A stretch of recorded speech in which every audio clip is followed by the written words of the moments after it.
महाराज जी, अध्यात्म की तरफ चलते चलते अचानक मन विचलित सा हो जाता है। उल्टे से ख्याल आते हैं, नकारात्मक ऊर्जाएं उत्पन्न सी होती हैं महाराज। हाँ, वो चूंकि संसार का मनोरंजन उसको प्रिय लगता है, मन को मनमानी आचरण करना उसको प्रिय लगता है। उसकी गलती नहीं है, हम जहां उसको लगाते हैं वहीं वो राजी होने लगता है। अब जैसे अध्यात्म मार्ग में लगा रहे हैं तो इसमें जहां जहां वो लगा रहा है उसके विरुद्ध बात है।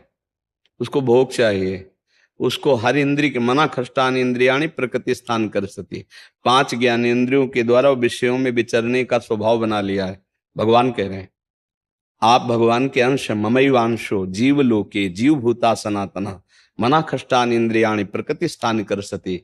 आप इस मन के भुलावे में आकर, मन भोगों के भुलावे में आपको फंसाकर ये सदैव अधीन रखा है। अब अध्यात्म सुनना शुरू किया, अध्यात्म चल तो अध्यात्म में मन को वश में किया जाता है।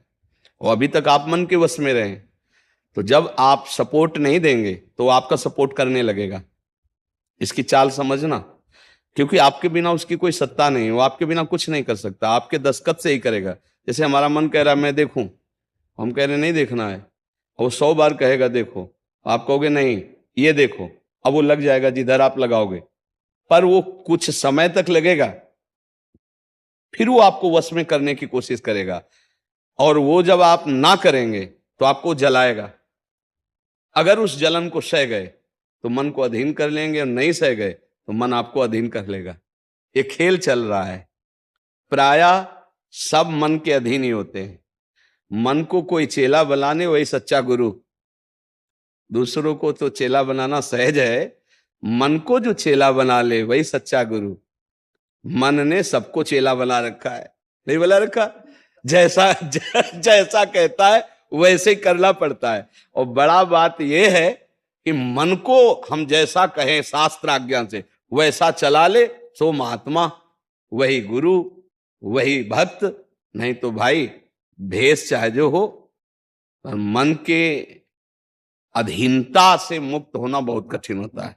कोई बिरला मन को अधीन करके भगवान की प्राप्ति करता है। तो आप लोग उसी बिरले में हैं, क्योंकि अगर सत्संग मिल रहा है, साधु संग मिल रहा है, और अध्यात्म की बातें सुन रहे हैं, अध्यात्म में चल रहे हैं, तो हम ये नहीं कह सकते कि हमारे ऊपर भगवान की कृपा नहीं। कृपा है, पर हमें विचलित नहीं होना। कम से कम ये बात आप स्वीकार करते हैं कि कभी कभी वो हमको गिराने की कोशिश करता है, अर्थात आपका बहुत सहयोग देने लगा है। तो एक समय था कि हम पूरे उसके अधीन थे, आज है कि आधा आधा हो गया है। आधा वो हमारे अधीन हो रहा है, आधा अपने अधीन करना चाहता है। तो चढ़ाई और चढ़ते जाओ, उसके पॉइंट कम करते जाओ, अपने पॉइंट बढ़ाते जाओ कि अब 60%, अब 65%, अब 70%। फिर जिस दिन 100% तो तुम्हारे अधीन हो गया, उसी दिन भगवान के आनंद का जो स्वरूप है वो प्रकाशित कर देगा। अब ये लड़ाई बहुत जोर की है, छोटी मोटी लड़ाई नहीं है। वो छोटा मोटा शक्तिशाली नहीं, बहुत शक्तिशाली है। क्या? आपको सपोर्ट देगा, राधा राधा राधा, फिर धीरे से आपके सामने रखेगा। देखो इतने दिन जब करते हुआ कोई सुख तो नहीं मिल रहा, इसको भोगो, अभी आनंद आ जाएगा। और देखो ये भोग आपके पास व्यवस्थित है, देखो ना, अभी आनंद आ जाएगा। अच्छा, अब रुका राधा नाम, अब वो उस भोग में ले गया। अब राधा नाम जपना चाहोगे तो अच्छा नहीं लगेगा, अरुचि, वो अपने अधीन करता चला जाएगा। कोई विवेकवान गुरु कृपा पात्र इसकी ये चाल समझ जाता है, अरे अरे मुझे तो पुनः फंसा रहा है, गिरा रहा है। नहीं नहीं नहीं, राधा राधा राधा राधा राधा राधा राधा राधा राधा, तब बचा जा सकता है। ये बहुत प्रवीण है मन, बहुत फुसला के फंसाता है। ऐसे ही फंसाता है कि देखो देख लेंगे, छुएंगे थोड़ी, नजदीक पहुंचा जिस विषय का, छू लेंगे, कुछ होगा थोड़ी। और धीरे धीरे धीरे वो तुम्हें लगेगा कि यार गलती हो गई, ऐसा क्यों हो गया, ऐसा यूं हो गया कि उसकी चाल को नहीं समझ पाए हम, उसकी चाल को नहीं समझ पाए। हर एक इंद्री के साथ ये जुड़ा हुआ है। ये सुन लेंगे, ये देख लेंगे, ये छू लेंगे, ये भोग लेंगे, इन्हीं इंद्रियों के कारण हमें परमात्मा प्राप्ति नहीं हो रही। यही इंद्रियां भोगों में फंसाए हुए हैं और उसका मुखिया ये मन है। और ये बहुत चतुर मंत्री है आपका मंत्री। पर ऐसा समझ लो कि भोला राजा और चतुर मंत्री, तो उसकी दुर्दशा कैसी होती राजा की। जो सलाह देता है वैसे ही कर देता है और फंसता चला जाता है। और मंत्री अपने को बलवान बनाकर केवल नाम मात्र का राजा उसको बनाए हुए सारा काम वही कर रहा है। देख लो आप, नाम मात्र के आप जीवात्मा भगवान के अंश हो, सारा काम वही मन कर रहा है।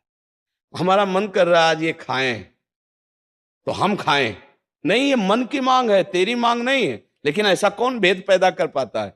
अब मेरा मन कह रहा है आज ये देखा जाए, तो अब भाई देखा जाए। मेरा मन कह रहा है, तो कभी कभी मन अच्छा सपोर्ट करता है। जैसे आपको मन ने ही कहा चलो चलते हैं सत्संग में, बाबा के पास बैठते हैं वृंदावन में, तो अच्छा सपोर्ट दिया ना। वो सपोर्ट ना देता तो आप नहीं आ पाते। बस इसको अच्छे सपोर्ट के पॉइंट में लगाते रहो। और जब बुरा सपोर्ट करे उस समय सहना बहुत कठिन होता है।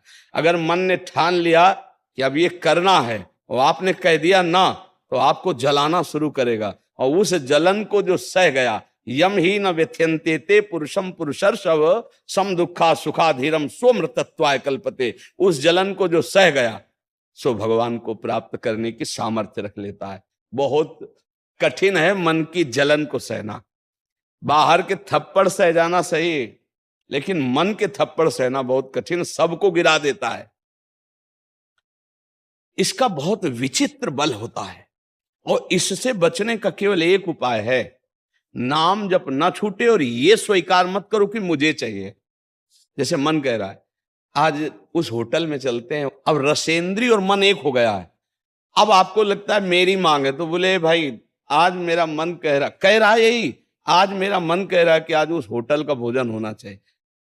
अरे तेरा मन कह रहा है, तू खुद कह रहा है, अब उसमें निर्णय करो सही है कि गलत।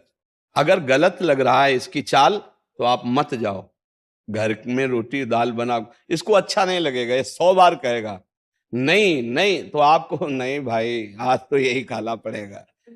कल भले विचार करेंगे, कल विचार करेंगे आपकी बात पर आज नहीं, आज तो ऐसे बस में करना होता है। एक साधु के मन में आई कि खीर मिले, बहुत दिन से नहीं मिली। मन है कभी कुछ भी सोच सकता है, बहुत व्याकुलता हो गई, बस खीर खीर खीर। तो एक भगत के यहाँ गए, 10-5 गाय भैंस बंधी थी। उन्होंने कहा कि आपकी श्रद्धा है संतों पर। उन्होंने कहा महाराज आदेश कीजिए। तो बोले 10 संतों के लिए खीर बना सकते हो आप? बोले 20 घर का दूध है, हम 20 संतों के लिए बना देंगे। बोले हम 11 बजे आएंगे दोपहर के, आप बना के तैयार रखिए। वो अकेले आए तो उनका और संत? बोले और संत यही है सर। अकेले कमरे में बैठे 20 संतों की खीर, और कहा आप लोग बाहर हो जाइए, हम एकांत में पाना चाहते हैं। तो पाए तो भाई 20 संतों के लिए खीर बनी, मतलब 20 पेट भर जाए। तो अब पाए, फिर एकदम यहां तक हो गए तो उल्टी हो गई, फिर मिलाया उसी को।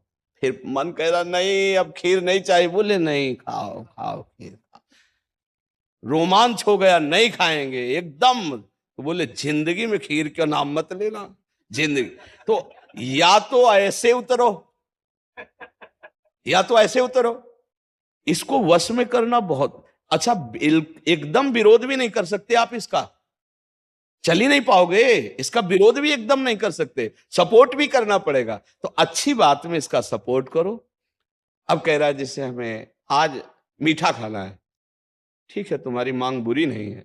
गए किसी अच्छी दुकान से लिया, ठाकुर जी को भोग लगाया, पाली, तो उसका सपोर्ट हो गया। अब वो बुरी बात कह रहा है, अब नहीं मानना है। उस समय जो जलन उसे सह जाओ, बस यही साधना का है। मन को अगर अधीन कर लिया तो बात बन गई। एक हम बार बार सुनाया करते कि मन मारिया तन बस में की ना, हुआ भरम सब दूर, बाहर से कछ दिखत नाई, अंदर चमके नूर। आपो त्याग जगत में बैठे नहीं किसी से काम, उनमें तो कछु अंतर नाई, संत कहो चाहे राम। वो गृहस्थी में भी है। आप एक पत्नी व्रत लिए हुए धर्म से आप चलते हैं, दूसरी किसी माता बहन की तरफ गंदी दृष्टि नहीं, धर्म से धन कमाते, परिवार का पोषण करते, नाम जब आप महात्मा है, आप सतमार्ग के पथिक हैं, क्योंकि आप अपने प्रवृत्ति धर्म से चल रहे हैं और एक निवृत्ति में